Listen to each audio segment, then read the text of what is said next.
네, 이제 성탄절이 한 주 앞으로 다가왔습니다. 예수님의 성탄을 우리가 기쁜 마음으로 함께 준비하고 기다렸으면 좋겠습니다. 여러분, 불급이라는 사자성어를 아십니까?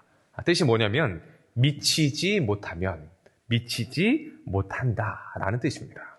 즉, 어떠한 것에 미친 듯한 열정과 열심이 있어야만이 그 원하는 경지, 원하는 자리에 이를 수 있다, 미칠 수 있다라는 의미의 말입니다. 자, 코카콜라는 명실상부한 세계 최고의 음료 회사입니다. 그렇게 성장할 수 있었던 이유가 있는데 3대 CEO로 알려진 로버트 우드 러프라는 사람 때문입니다. 그는 그야말로 코카콜라에 미친 사람이었습니다. 얼마나 미쳐 있었던지 그가 했던 아주 유명한 말이 있습니다. 내 혈관 속에는 피가 아니라 코카콜라가 흐른다. 얼마나 콜라를 많이 마셔야 피가 아니라 코카콜라가 흐른다고 말할 수가 있겠습니까? 그만큼 그의 모든 삶과 모든 생각의 중심에 그 콜라가 있었다는 것을 표현한 것입니다. 커피하면 가장 먼저 떠오르는 회사가 있습니다. 바로 스타벅스입니다. 커피의 대명사이죠. 전 세계 4만 개가 넘는 매장이 있고 스타벅스 커피만 마시는 수많은 충성된 고객을 가지고 있습니다. 시애틀의 작은 이 원두회사에 불과했던 스타벅스가 이렇게까지 성장할 수 있게 된 이유, 역시 CEO 하워드 슐츠 때문입니다. 우드러프처럼 내 몸속에는 피가 아니라 커피가 흐른다 라고까지 얘기는 안 했지만 그 역시 커피에 미쳤다고 할 만큼 열정적이었다고 합니다. 지금의 그 결과가 바로 스타벅스로 나타나고 있는 것이죠. 미치지 못하면 미치지 못합니다. 미쳐야 미칠 수가 있는 것입니다. 주변에서 미쳤다고 할 정도의 열심과 열정을 가지며 살아갈 때에 우리가 바라고 원하는 그 자리와 경지에 이르고 미칠 수가 있는 것입니다. 그런 삶이야말로 멋지고 아름다운 삶이 아니겠습니까? 자, 그렇다면 성도인 우리는 무엇에 미쳐야 할까요? 무엇에 미칠 정도의 우리의 열심과 열정을 쏟아야 하겠습니까? 오늘의 말씀을 통해 이 질문에 대한 답을 찾아보도록 하겠습니다. 자, 오늘 본문은 사도행전 내에서도 또 교회 역사에서도 매우 의미 있는 하나의 사건이 등장하고 있습니다. 그것은 바로 그리스도인이라는 이름, 그 명칭이 시작되고 있는 배경입니다. 자, 지금 본문의 배경은 안디옥 교회입니다. 지난 시간 살펴본 대로 사도들은 바나바를 안디옥에 파송해서 안디옥 교회의 성도들을 목양하게 만드는데 바나바를 통해서 점차 믿는 자들이 많아졌습니다. 그래서 바나바는 사울을 데려와 그 사역의 현장에 투입하여 함께 목회를 하게 됩니다. 자, 우리 함께 26절 말씀을 보겠습니다. 시작. 만남에 안디옥에 데리고 와서 1년간 모여 있어 큰 무리를 가르쳤고 제자들이 안디옥에서 비로소 그리스도인이라 일컬음을 받게 되었더라. 아멘. 바로 여기서 그리스도인이라는 말이 처음 등장합니다. 안디옥 교회의 성도들이 그리스도인이라고 하는 그 이름으로 불려지게 되었다는 것입니다. 지금 우리는 그리스도인이라는 말을 자주 사용합니다. 나 예수 믿는다, 교회 다닌다고 하면 저 사람 그리스도인이구나 라고 생각하고 부른다는 거죠. 전혀 이상할 것이 없는 그러한 단어입니다. 하지만 처음 그리스도인이라고 불려질 때에는 그 의미가 조금 달랐습니다. 그것은 조롱과 경멸의 의미였습니다. 우리나라식으로 하자면 예수쟁이, 바로 그것이 그리스도인이라는 이름의 뜻이라는 것입니다. 지금 안디옥에서 그리스도인이라고 불려진 이유가 그와 같다는 것입니다. 칭찬, 존경의 의미가 아니라 그리스도에게 미쳤구나, 그리스도에게 미친 사람들, 그리스도밖에 모르는 사람들이라는 조롱의 의미로 그렇게 부르기를 시작한 것입니다. 자, 그러면 왜 세상의 사람들은 안디옥 교회의 성도들을 그리스도에게 미쳤다라고까지 생각했던 것일까요? 그 이유는 그 성도들의 삶이 당시의 헬라 로마 제국의 사람들과 달랐기 때문입니다. 그냥 다른 게 아니라 달라도 너무나도 다른 유별날 정도였기 때문인 것입니다. 당시 헬라 로마 제국은 두 가지로 설명할 수 있습니다. 첫째, 종교적으로는 다신교 사회였습니다. 우리가 잘 아는 그리스 로마 신화에 나오는 수많은 신들이 있습니다. 제우스, 헤라, 포세이돈, 그런 수많은 신들이 있는데 그들은 그 모든 신들을 섬겼습니다. 또 로마의 황제도 신으로 섬겼습니다. 어떤 이들은 이름을 알 수 없는 신들을 위한 제사까지도 드릴 정도였습니다. 신은 많으면 많을수록 좋다고 여기며 온갖 신들을 향한 신상과 그들을 향한 제사와 제단을 쌓으며 그러한 신들을 함께 한마음으로 모두를 섬겼다는 것입니다. 그것이 그 문화의 첫 번째 모습입니다. 두 번째는 죄로 가득 찬 타락한 문화였습니다.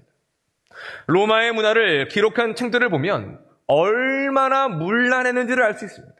설마 이 정도까지라고 생각할 정도이고 차마 강단에서 이야기하기가 민망할 정도라고 합니다. 부정과 부패는 다반사이고 성적으로도 극심히 타락해서 동성애는 아무것도 아닌 수준으로 여겨질 정도로 그들의 문화는 심각한 음란함과 타락한 문화였다는 것입니다.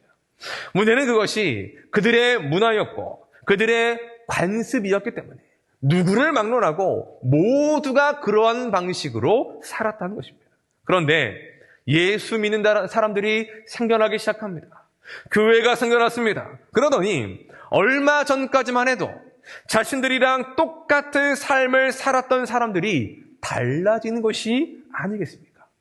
예수라는 신이 하나님의 아들이고 그 예수님만을 믿고 섬겨야 된다라며 다른 신들을 배제하고 다른 신들을 섬기지 않습니다.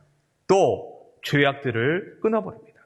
진탕 마시던 술을 줄이거나 끊지를 않나, 성적인 문란함을 끊지를 않나, 함께 즐겼던 쾌락과 즐거움을 끊어버리는 것입니다. 거룩하게, 깨끗하게, 진실하게, 정직하게 살아가겠다라고 하며 그 당시의 사람들과는 다른 삶의 모습으로 나아가고 있었던 것입니다. 그리고 뭐합니까? 매일같이 교회를 갑니다.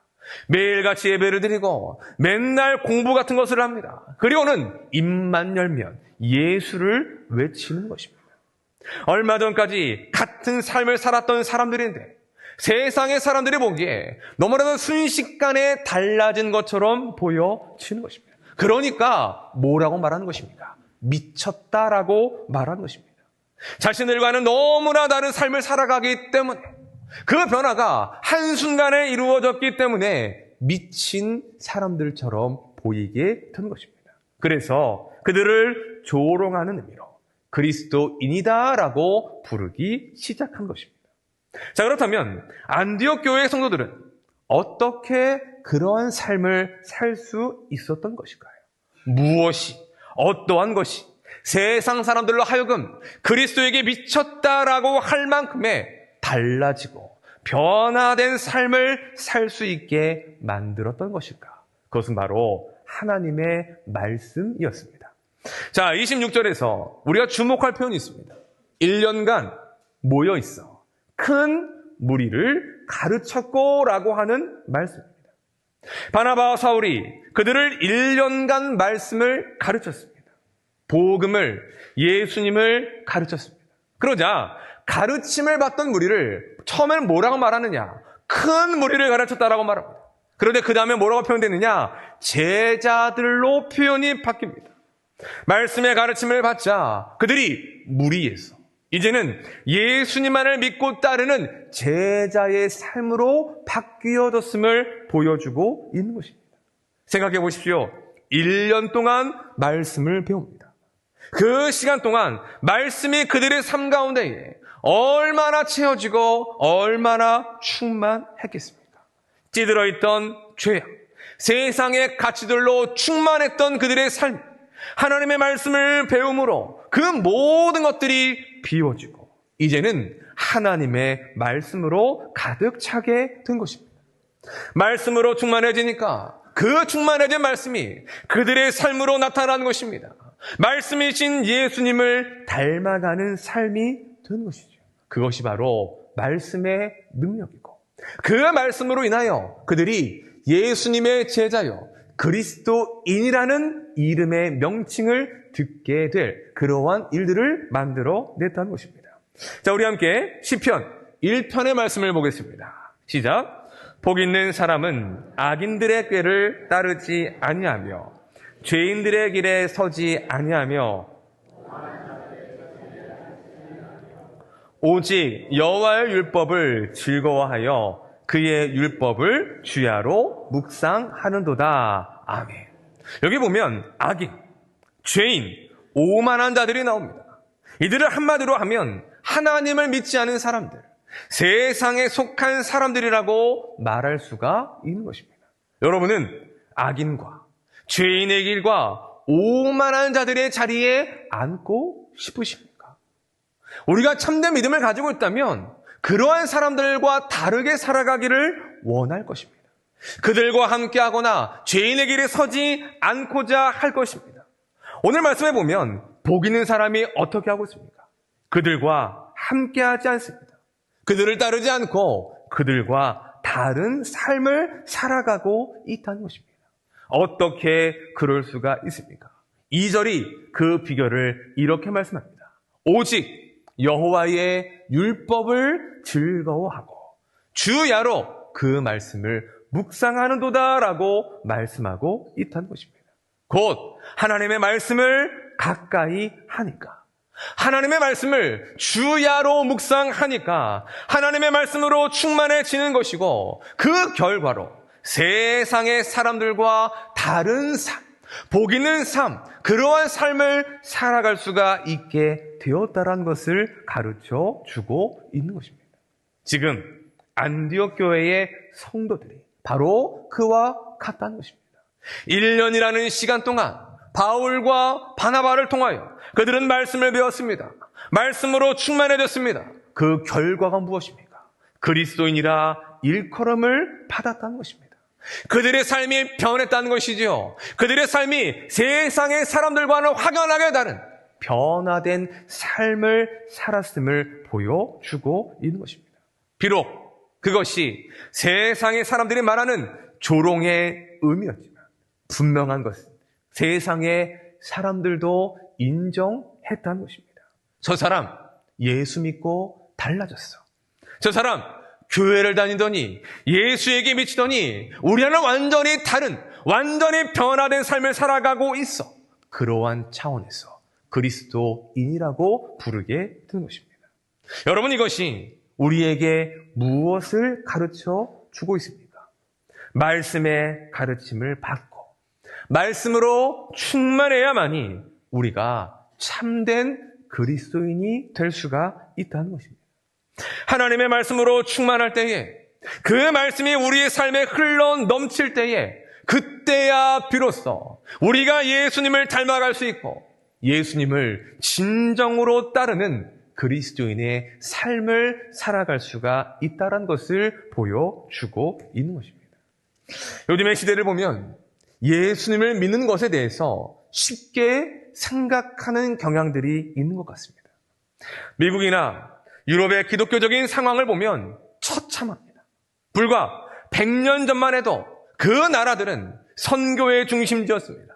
부흥의 중심지였습니다.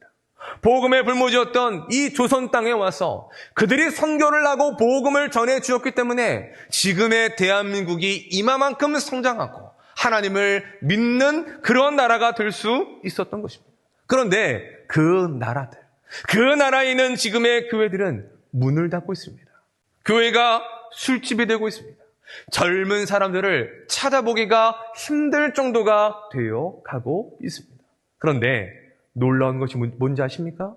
종교를 묻는 질문에 50% 이상이 되는 사람들이 나는 기독교다라고 답을 한다는 것입니다. 1년에 한 번도 교회를 나가지 않은 사람이 나는 기독교인입니다라고 답을 한다는 것입니다. 또 기독교라고 답한 이들에게 묻습니다. 당신은 그리스도인입니까? 그러자 70% 이상이 그렇게 대답을 한다는 것입니다. 여러분, 과연 그 사람들은 정말 예수님을 믿는 사람들일까요? 정말 그들이 예수님께 속한, 정말로 예수님을 믿는 그리스도인이라고 말할 수가 있겠습니까? 저는 아니라고 생각합니다. 정말 예수님을 믿는다면 교회를 가야 됩니다. 교회에서 예배를 드리고 교회에서 하나님을 찬양하며 하나님의 말씀을 듣고 말씀의 가르침을 받아야 합니다. 왜 그렇습니까? 예수님이 교회의 머리이시고 예수님이 예배의 대상이시며 예수님께서 우리의 삶의 주인이시고 왕이 되시기 때문입니다. 또 말씀을 배우고 말씀으로 충만해야 합니다. 더 나아가 말씀의 다스림을 받아 우리의 삶이 내가 원하는 삶이 아니라 예수님을 따르는 말씀의 인도함을 받는 삶이 되어야 한다는 것입니다. 그것이 성경이 우리에게 말하고 가르치는 참된 믿음이고 하나님의 백성으로서 구원받은 삶의 모습이기 때문인 것입니다. 그 믿음이 없다면, 그러한 삶이 없다면 어떻게 그리스도인이라고 말할 수가 있겠습니까? 일주일에 한 번 교회 앞마당만 밟고 가는 이들을 어떻게 그리스도인이라고 말할 수가 있겠습니까? 사랑하는 여러분, 그렇다면 우리는 어떻습니까? 여러분께 한번 질문해 보겠습니다. 여러분들은 그리스도인이십니까? 진정으로 그리스도인이십니까? 예수님을 믿고 말씀의 가르침을 받으며 예수님을 닮아가고 예수님을 따라가고자 하는 참된 그리스도인의 삶이 과연 우리에게 있는지 우리의 삶을 돌아보았으면 좋겠습니다. 오늘은 양육훈련 기초반 수료식이 있습니다. 13주간의 시간 동안 성경 읽기, 기도, 큐티, 새벽 예배, 주중 예배 등 경건생활의 훈련을 점검하고 진행합니다. 또 모일 때마다 1시간 30분에서 2시간 가까이 말씀을 나누고 삶을 나눕니다. 이번에는 매주 목요일 저녁 7시에 모임을 진행했습니다. 그 저녁에 13주간 동안 모인다는 것 쉽지 않습니다. 직장인들은 바쁘게 일을 마치고 후다닥 저녁을 먹고 그 자리에 와야 합니다. 또 주부들은 저녁상을 다 차려놓고 그제서야 모임에 올 수 있습니다. 쉽지 않은 일이죠. 저도 그렇습니다. 수요일은 뭐가 있죠? 수요일 뭐가 있어요? 수요 저녁 예배가 있어요. 금요일은요? 금요일 기도가 있어요. 근데 저는 목요일도 저녁 7시에 나와야 됩니다. 3일 연장의 야근입니다. 저라고 편하겠습니까? 저라고 피곤하지 않겠습니까? 그런데 저는 그 시간이 좋았습니다. 왜냐? 목회자로서 반드시 해야 될 일을 하는 시간이기 때문입니다. 여러분, 예산한교회 목사인 저의 사명은 무엇일까요? 많은 사람들을 불러 모아 교회의 사이즈를 키우는 것입니까? 지금의 수준에서 500명, 1000명, 2000명까지 많은 성도들을 모으고 그러한 큰 교회를 만드는 것이 저의 사명입니다. 물론 그러면 좋겠습니다. 교회 주변에 많은 아파트들이 세워지고 있고 입주를 앞두고 있는데 그 가운데 많은 분들이 우리 교회에 등록하고 함께 신앙생활하는 일들이 있었으면 좋겠습니다. 하지만 그것이 목회의 본질이거나 저의 사명은 아니라는 것입니다. 목회자의 사명, 목회의 본질은 한 사람을 예수님의 제자로 만드는 것입니다. 많은 사람들, 많은 무리를 함께 모아 불러들이는 것이 아니라 모여진 사람들에게 말씀을 가르쳐 예수님만을 주인으로 삼게 하고 예수님을 닮아가게 하고 예수님을 따르게 만드는 한 사람의 제자로 세우는 것. 바로 그것이 목회와 교회의 본질이라는 것입니다. 그 일을 위해서 말씀을 가르치는 것입니다. 그 일을 위해서 양육 훈련을 하는 것입니다. 그 일을 위해서 여러분들에게 말씀 읽으시라고, 또한 큐티하시라고 말씀하는 이유가 바로 거기에 있는 것입니다. 왜요? 말씀을 통해서만이. 우리는 팬이 아닌 예수님의 제자예요. 이름뿐인 그리스도인이 아니라 삶으로 나타나는 참된 그리스도인으로서 한 걸음 나아갈 수가 있기 때문인 것입니다. 저는 우리 예사랑교회의 모든 성도들이 참된 그리스도인이 되기를 소망합니다. 명목상 이름만 가진 그런 이들이 아니라 내 입으로만 나는 그리스도인이다라고 하는 것이 아니라 세상의 사람들과 내 주변에 있는 사람들이 너는 그리스도인이에요, 당신은 정말 그리스도인입니다라고 인정할 만한 그러한 제자들과 그리스도인이 되었으면 좋겠습니다. 그 일을 위해서 무엇이 필요합니까? 말씀의 가르침을 받는 것과 주야로 말씀을 묵상하는 것과 하나님의 말씀으로 충만해야 되는 일들이 우리에게 있어야 한다는 것입니다. 에베소서 4장 말씀을 함께 읽겠습니다. 시작. 우리가 다 하나님의 아들을 믿는 것과 온전한 사람을 이루어 그리스도의 장성한 분량이 충만한 데까지 이르리니. 아멘. 예수 그리스도는 우리가 도달해야 될 신앙의 목표가 되십니다. 그 목표에는 하나님의 말씀을 통해서만이 이룰 수가 있는 것입니다. 우리가 다른 것에 미치는 것이 아니라 하나님의 말씀에 미칠 때에 하나님의 말씀에 대한 미친 듯한 열정과 열심으로 그 말씀을 알아가고 그 말씀으로 충만해질 때야 비로소 우리는 그리스도의 장성한 분량에까지 미치고 이룰 수가 있게 되는 것입니다. 바라기는 우리 모두가 예수님을 닮아가는 참된 그리스도인들이 되시기를 주님의 이름으로 축원합니다. 말씀을 정리하겠습니다. 헬라 제국에 알렉산더 대왕이 가장 크게 여기는 죄가 있었습니다. 그것은 전투에서 도망치는 일이었습니다. 어느 날 한 병사가 전장에서 도망치다가 붙잡혀왔습니다. 그 병사는 10대의 앳된 소년이었습니다. 알렉산더 대왕이 재판하는 과정에서 그에게 묻습니다. 내 이름이 무엇이냐? 그러자 병사가 대답을 합니다. 알렉산더입니다. 대왕은 깜짝 놀라며 다시 물었습니다. 내 이름이 무엇이라고? 병사는 기가 죽은 소리로 대답합니다. 알렉산더입니다. 다시 묻습니다. 내 이름이 무엇이라고? 병사는 더 죽어가는 소리로 알렉산더입니다 라고 대답을 했습니다. 그러자 알렉산더 대왕은 앉아있던 자리를 박차고 일어나 그 병사의 멱살을 잡고 이렇게 말합니다. 내가 알렉산더라고? 너의 이름을 바꾸든지 너의 삶을 바꾸어라. 예수님께서도 우리에게 이렇게 물으십니다. 내 이름이 무엇이냐? 그때 우리는 당당하게 그리스도인입니다라고 답할 수 있습니다. 예수님께서 우리에게도 이렇게 말씀하시지 않을까요? 내가 그리스도인이라고? 너의 이름을 바꾸든지 너의 삶을 바꾸어라. 사랑하는 여러분, 우리 스스로에게 이렇게 질문해 봤으면 좋겠습니다. 우리는 그리스도인입니까? 그리스도인이라는 이름에 합당한 그러한 삶이 우리 가운데에 있습니까? 바라기는 우리 모두가 안디옥 교회의 성도들처럼 참된 그리스도인이 되시기를 주님의 이름으로 축원합니다.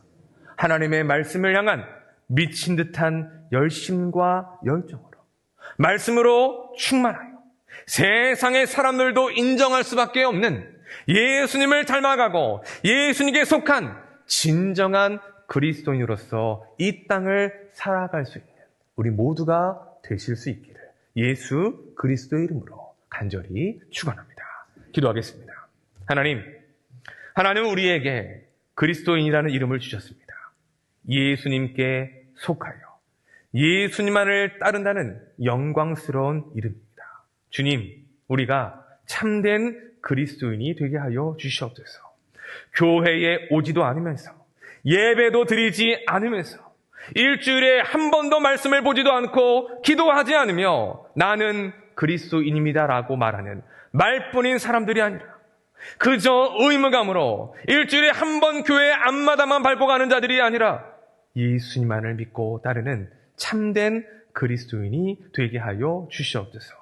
말씀을 배우고 주야로 묵상하는 일에 열심과 열정을 주시고 말씀으로 충만하고 예수로 충만하여 예수님을 닮아가는 그리스도인의 삶을 회복해 하여 주시옵소서. 감사하며 살아계신 예수 그리스도의 이름으로 축복하며 기도하옵나이다. 아멘.